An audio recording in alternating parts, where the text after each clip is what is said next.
আসসালামু আলাইকুম। বাংলাদেশ বেতার, রাজশাহী। স্থানীয় সংবাদ পড়ছি শাম্মী আক্তার সুমি। অন্তর্বর্তীকালীন সরকারের আইন বিষয়ক উপদেষ্টা ড আসিফ নজরুল বলেছেন, ছাত্র জনতাকে যেভাবে হত্যা করা হয়েছে তা গণহত্যার পর্যায়ে পড়ে।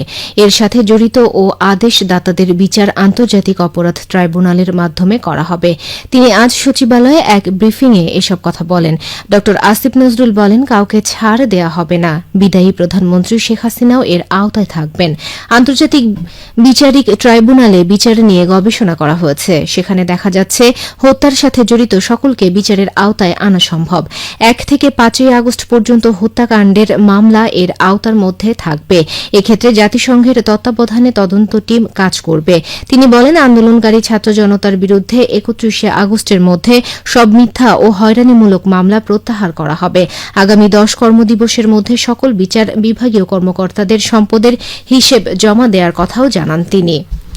বৈষম্য বিরোধী ছাত্র আন্দোলনের অন্যতম সমন্বয়ক, যুব ও ক্রীড়া মন্ত্রণালয়ের উপদেষ্টা আসিফ মাহমুদ সজীব ভূঁইয়া তাঁর ছবি ব্যবহার করে ব্যানার ফেস্টুন না করার আহ্বান জানিয়েছেন।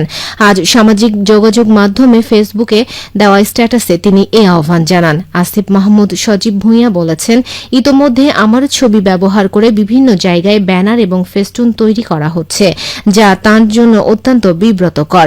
তিনি বলেন, আমরা সকলে মিলেমিশে একটি নতুন এবং সত্যিকারের জনগণের স্বাধীন বাংলাদেশ বিনির্মাণ করার জন্য কাজ করছি, যেখানে নেতা নয় নীতি বড় হবে।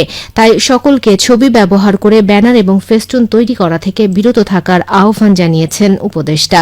যুব ও ক্রীড়া উপদেষ্টা বলেন, বিভিন্ন জায়গায় ভুয়া সমন্বয়ক পরিচয়ে বিভিন্ন জায়গা থেকে অনৈতিক কাজের চেষ্টা করারও অভিযোগ এসেছে, যা খুবই দুঃখজনক। সুতরাং সমন্বয়ক পরিচয়ে কেউ যদি কোনো প্রকার অন্যায় কাজের সাথে লিপ্ত হয় তাহলে তাদের বিরুদ্ধে কঠোর ব্যবস্থা নেওয়া হবে বলেও জানান তিনি। দীর্ঘ 27 দিন বন্ধ থাকার পর আগামীকাল থেকে সারা দেশে আন্তনগর ট্রেন চলাচল শুরু হচ্ছে। তবে আপাতত পারাবত এক্সপ্রেস, জামালপুর এক্সপ্রেস ও সিরাজগঞ্জ এক্সপ্রেস চলাচল শুরু হচ্ছে না। আজ দুপুরে বিষয়টি নিশ্চিত করেছেন Dhaka railway station master Anwar Hossain.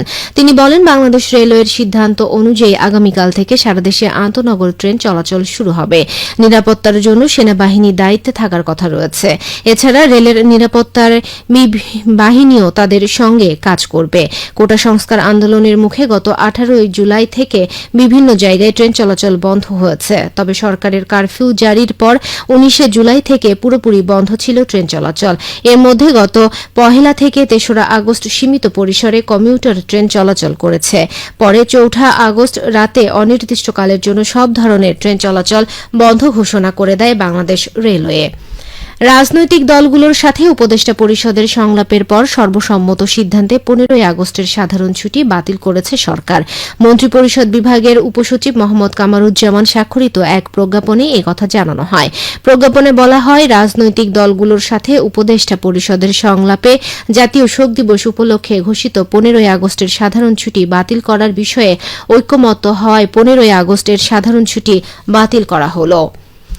দেশে চলমান দ্রব্যমূল্যের ঊর্ধ্বগতি ও শিক্ষার্থীদের বাজার মনিটরিং বিষয়ে রাজশাহীতে সম্প্রীতি সভা অনুষ্ঠিত হয়েছে। আজ Rajshahi chamber of commerce and industry এবং কনজুমার অ্যাসোসিয়েশন অব বাংলাদেশ যৌথভাবে চেম্বার ভবন মিলনায়তনে এ সভার আয়োজন করে। সভায় শিক্ষার্থীরা বলেন, পণ্য বিক্রির ক্ষেত্রে ব্যবসায়ীরা নানা ছলচাতুরির আশ্রয় নিচ্ছে। অভিযানের সময় দাম কম বলে আবার ক্রেতাদের সময় আবার বেশি দাম আদায় করে। এ ধরনের কারসাজি বন্ধ করতে হবে। এখন থেকে ভোক্তা অধিকার সংরক্ষণ অধিদপ্তরের পাশাপাশি শিক্ষার্থীরাও মাঠে থাকবে। সভায় বক্তব্য রাখেন রাজশাহীর অতিরিক্ত জেলা প্রশাসক কল্যাণ চৌধুরী, বিভাগীয় ভোক্তা অধিকার সংরক্ষণ অধিদপ্তরের উপপরিচালক ইব্রাহিম হোসেন, রাজশাহী রক্ষা সংগ্রাম পরিষদের সাধারণ সম্পাদক জামাত খান ও ক্যাবের রাজশাহী শাখার সাধারণ সম্পাদক গোলাম মোস্তফা মামুন। নাটোরে রোপা আমন ধান চাষে ব্যস্ত সময় অতিক্রম করছেন কৃষকরা। ইতোমধ্যে জেলায় 42,200 হেক্টর জমিতে আমন ধানের চারা রোপণ করা হয়েছে। এর বেশিরভাগ উচ্চ ফলনশীল জাতের। এছাড়া রয়েছে হাইব্রিড জাতের ধান। চলতি মৌসুমে জেলায় 75,100 হেক্টর জমিতে রোপা আমন ধান চাষের লক্ষ্যমাত্রা নির্ধারণ করা হয়েছে। নাটোর কৃষি সম্প্রসারণ বিভাগের উপপরিচালক মোহাম্মদ আব্দুল ওয়াদুদ জানান, ধানের উচ্চ মূল্য প্রাপ্তি লাভজনক বিবেচনা করে কৃষকরাও এবারও লক্ষ্যমাত্রা ছাড়িয়ে অতিরিক্ত জমিতে আমন ধান আবাদ হবে বলে আশা করা হচ্ছে। এছাড়া ধান চাষে অনুকূল আবহাওয়া বিরাজ করছে। সবশেষে আবহাওয়া। আজ রাজশাহীতে সর্বোচ্চ তাপমাত্রা ছিল 36 ডিগ্রি এবং সর্বনিম্ন 27.5 ডিগ্রি সেলসিয়াস। সন্ধ্যা 6টায় বাতাসে আপেক্ষিক আর্দ্রতার পরিমাণ ছিল 86%। রাজশাহী ও পার্শ্ববর্তী এলাকায় আগামীকাল সূর্যোদয় ভোর 5:40। সংবাদ শেষ হলো। আমাদের পরবর্তী স্থানীয় সংবাদ প্রচারিত হবে আগামীকাল সকাল 8:10।